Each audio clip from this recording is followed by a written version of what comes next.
They say money is the root of all evil. And they also say money makes the world go round. So as we sit on our evil spinning planet, know one thing: you need a lot of money to own an NFL franchise. And today we're going to tell you how every NFL owner got their money, coming up right after this. Today's video is sponsored by Arizona Cardinals Bill Bidwill. The Bidwill family is one of the longest standing owners in the NFL when Charles Bidwill purchased the Chicago Cardinals in 1933. Charles was a lawyer with ties to Al Capone, so basically this dude was Tom Hagen back in the day. Bill Bidwill inherited part of the team in 1962 and bought it outright in 1972. He doesn't really do anything but run the team and watch it basically be the worst franchise in the history of the NFL. Atlanta Falcons, Arthur Blank. Arthur Blank co-founded the Home Depot in 1978. That was 40 years ago. Arthur Blank is 75. 75 plus 40 equals the Falcons blew a 25-point lead. And no, I will not let that go because it happened. It happened. Baltimore Ravens, Steve Bisciotti. Steve Bisciotti is a Baltimore local who at age 23 started Aerotech, a staffing company in the aerospace sector. He eventually built his business into a billion-dollar staffing firm called Allegis. Bisciotti still lives in Baltimore and keeps a low profile. Man, this guy is as boring as the Ravens offense with Joe Flacco under center. Buffalo Bills Kim and Terry Pegula. Terry Pegula made his money in natural gas, having started a drilling company in 1983. His company helped develop fracking, which is appropriate because there seems to be a lot of fracking going on in the parking lot at Bills games. Pegula and his wife Kim also own the Sabres, who won't be backing into a playoff spot anytime soon like the Bills did. Carolina Panthers, Jerry Richardson. Technically, former NFL player and Carolina businessman Jerry Richardson still owns the Panthers, who are up for sale because Richardson liked making his employees wear jeans on Friday and then would rate how nice the jeans looked on females. Richardson used his NFL championship bonus from 1959 to buy a Hardee's and then built his business rapidly using a hands-on style of management, if you know what I mean. Chicago Bears, Virginia Hollis Mccaskey. Few NFL families have made their money solely from the NFL, and that's what the Mccaskies have done, as their grandfather was this guy named George Hollis, who might as well have been the freaking founder of the NFL, as he was a player, coach, and in 1921 he took over a struggling Bears franchise, which he moved to Chicago, and for their first year was called the Staley. Virginia Mccaskey is the eldest daughter of George, and she inherited the team in 1979. And despite their one Super Bowl win in 1985, the Mccaskies have been maligned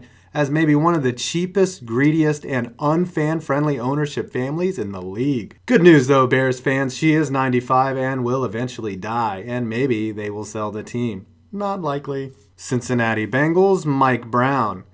And speaking of old NFL money and clueless owners, let's not forget about Mike Brown, the owner of the Bengals. If this is confusing, it's okay. Paul Brown is a legend who played and coached for the team begrudgingly named after him, the Browns. Then the Browns did the most Cleveland thing ever, and Art Modell fired Paul Brown in 1963. And he was like, hey, how about I start a team in one city over? And that's what he did when he started the Bengals in 1968. And Mike Brown is the clueless eldest son of Paul, who happens to not give a fuck about players shooting up strip clubs. Roger said he didn't want me in the strip club. Doesn't think his team needs a GM, and lets Marvin Lewis slug his way to mediocrity for over 15 years. Cleveland Browns, Jimmy Haslem. Speaking of rich kids dicking around with their dad's money, Jimmy Haslem is the son of Jim Haslem, who founded Pilot Oil Corporation in 1958. Haslem could have gone on and forged his own path, but he worked at his daddy's company, which runs those Flying J rest stops. Flying J was caught in a 5-year wire fraud scheme, and speaking of frauds, that's exactly how you can describe Haslem's management of the Browns. Easily the worst run franchise in all of sports, with Haslem's clueless piloting of the ship to an amazing 1-31 record over the last 2 years. Dallas Cowboys, Jerry Jones. Do you know how Jerry Jones got his money?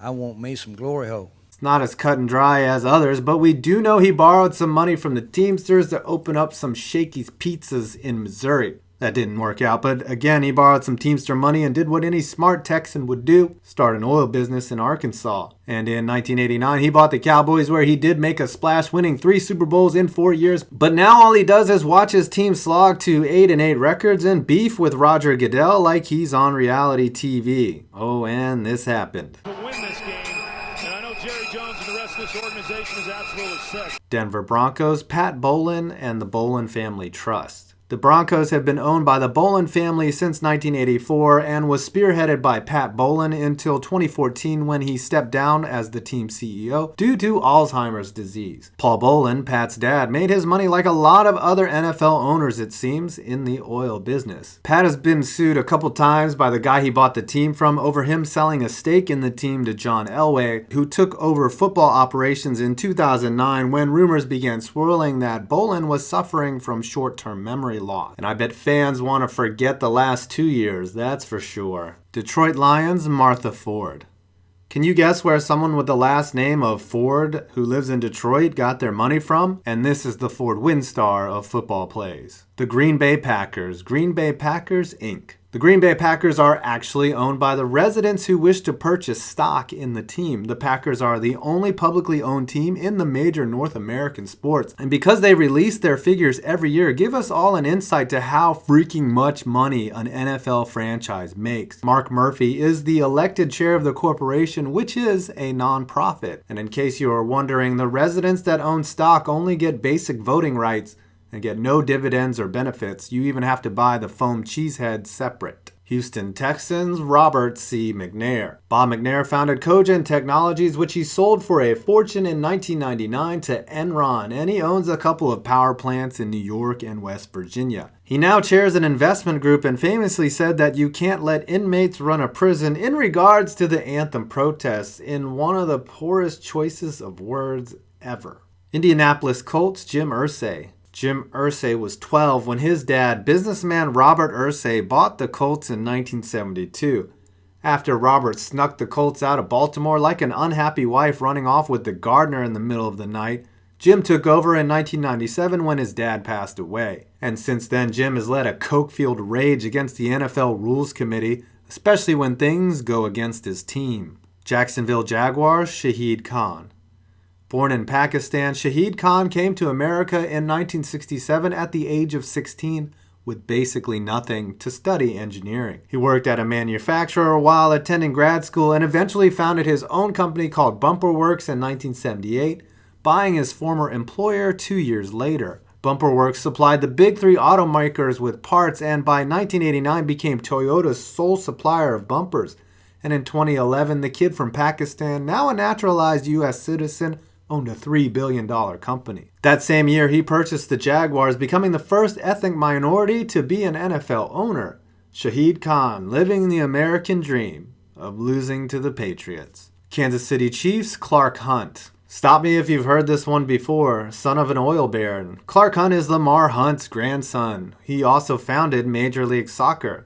The Chiefs have been okay under Hunt, but he did hire Todd Haley as their coach. Todd Haley. And I guess he didn't do any homework before he hired Andy Reid either. Los Angeles Chargers, Alex Spanos and family. Let's see, what did Alex Spanos do for money? Number 1, he used to sell sandwiches to migrant workers in the 50s. In 1960, he became a slumlord in Stockton. 209, bitches. Number 3, he let his dickhead kid beg the city of San Diego for money instead of buying a stadium himself.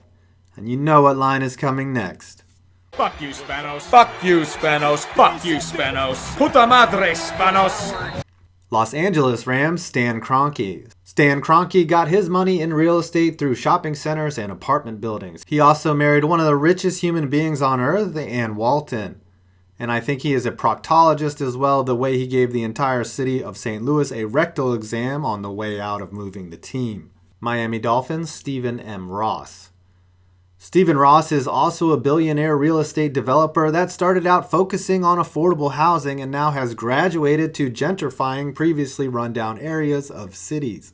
He bought the Dolphins from the late Wayne Huizenga in 2008. Since then, he has lobbied the city to pay for renovations to Sun Life Stadium, though I doubt they fall for that kind of bullshit again. Minnesota Vikings, Ziggy Wilf. I guess we are in the slumlord section of our NFL owners, as the Wilf family, who emigrated from Germany, started out that way in the 50s and eventually became home builders too. Ziggy was initially an attorney and joined the family business, which still operates a ton of apartments in New Jersey. He bought the Vikes in 2005. In 2013, Wilf was caught defrauding his former business partners of revenue. Just like Case Keenum, and their offense was found out to be a fraud in the playoffs versus the Eagles. New England Patriots, Robert Kraft. Robert Kraft is the son of a dressmaker from Boston and owns the Kraft Group, a diversified company that has assets in paper products, real estate, and private equity. Additionally, Kraft also owns the Steelers in the playoffs. New Orleans Saints, Gail Benson. Gail Benson is the widow of former car salesman Tom Benson, who owned many dealerships in Texas and Louisiana. R.I.P. Tom Benson, who fired his own daughter from the Saints and wrote his children out of his will, and then settled with his adopted daughter for $1 billion. That whole situation is weird. New York Giants, John Mara and Steve Tisch. Now on to a team that understands coexistence. Some of the longest standing co-owners in the league, the Maras and the Tisches. The Mara family founded the Giants in 1925 as Timothy Mara, who as a youngster was a small-time bookie, put up $500 to start the team. The Tisch family came into ownership in 1991 when Bob Tisch, former Postmaster General and TV executive, bought a 50% share of the team. Usually not in the spotlight, the Maras occasionally speak up, like this time. I know, I'm tired. New York Jets, Robert Wood Johnson IV. Woody Johnson has the last name Johnson, which if you just add another Johnson to it, you get Johnson and Johnson, and that's pretty easy to figure out where the money came from. Baby powder and Dick Cream bought the butt fumble. Also, his name is Woody Johnson. Oakland Raiders, Carroll and Mark Davis. Mark Davis is the son of Al Davis, almost the exact replication of Hank Steinbrenner in the NFL. Now, how Al Davis came to own the Raiders is really interesting. Davis was originally a coach in the AFL and really only had coaching aspirations. But as the fledgling league struggled in 1966, Davis was named the commissioner of the league, and he set upon a bold strategy of poaching the NFL's QBs. It worked, and the AFL and NFL merged, though Davis wasn't happy about this, and that got him fired as commissioner. He returned to the Raiders as head of football operations and was given a 10% stake in the team. And in 1972, he took over the whole thing. And maybe that was a bad thing, because with him as just a GM, they did really well. And as a guy who looked like the crypt keeper and owner, they didn't do so well. And will someone please tell Mark that haircut isn't working? Philadelphia Eagles, Jeffrey Lurie and Christina Weiss Lurie. Jeffrey Lurie made his cash by making mediocre TV and movie productions in the 80s and heading up General Cinema Corporation, a film company founded by his granddaddy. Lurie bought the Eagles in 1994 and had to give half of them to his wife, who he divorced in 2012. You know why divorces cost so much, right guys? Because they're worth it. So worth it. Pittsburgh Steelers, Art Rooney II and family. Art Rooney and the Rooney family also have an interesting backstory. Art Rooney I was a Pittsburgh native and former minor league baseball player. In 1933, he paid the $2,500 franchise fee to start what was then the Pirates, and 3 years later used some gambling winnings to sign players and hire a coach. Of course, his son Dan steadily ran the Steelers for over 40 years, and now Art Rooney II has taken over since Dan passed away in 2014. You really don't hear much from the Rooneys, as they are steady, non-vocal leaders of their team. I guess they let their fans and players do all the talking.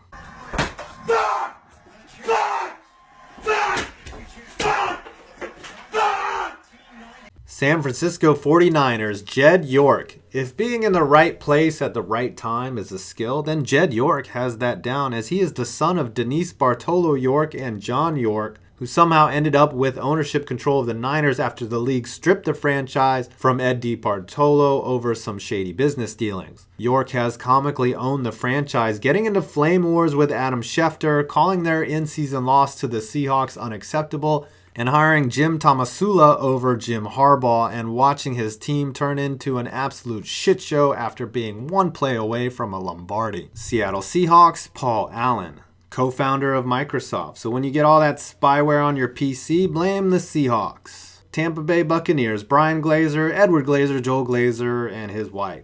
Oh, would you look at that? We've come full circle now as the Glazers made their money in both the oil and the real estate business. How precedented is that? They did orchestrate the hiring of John Gruden from the Raiders and got them a title. And not much else. Tennessee Titans, Amy Adams Strunk. Amy Adams Strunk is the daughter of former owner Bud Adams, who died in 2012. Not much is known about Amy Adams, but let me give you a guess as to where Bud Adams made his money. Is it A, real estate, B, finance, C, oil? If you answered C, you are right. And finally, Washington Redskins, Dan Snyder. Dan Snyder is a college dropout who, along with his sister in 1989, founded Snyder Communications and sold billboards in doctors' offices. In 1992, he expanded into telemarketing and kept adding pieces of his company until 1998 it was worth $1 billion. Couldn't have happened to a nicer guy who, as a lifelong fan of the Skins, fulfilled his dream of owning the team in 1999 after Jack Kent Cooke, a guy who knew what he was doing, died. Well, Snyder's dream has turned into a nightmare for Skins fans as he has acted like a fantasy owner, signing washed-up big-name free agents and basically doing the opposite of what any football guy would do. Sure, I get he's passionate about the team, but let's not forget the time he sued a local independent newspaper for criticizing him and tried to put them out of business. Even when this guy says he will let the football people do the football, he ends up not doing that, firing Scott McCloughan and launching a smear campaign on him as he cleaned out his desk. Good old Danny boy. Mind if I slap your logo on some t-shirts and sell those? Hey, it's not a bad idea, but I'll never get rich enough to own an NFL team. I wish I had thought of oil and real estate. Damn it. Well, I hope you enjoyed this video. Please do not forget to leave a like, comment, or subscribe, and don't forget to download the FanDuel app from the link below and enter in my code SCORE5, and you can get a free entry into the NBA Clutch Shot with your first deposit. I'm 5 Points Vids, and you made it to the end of this video.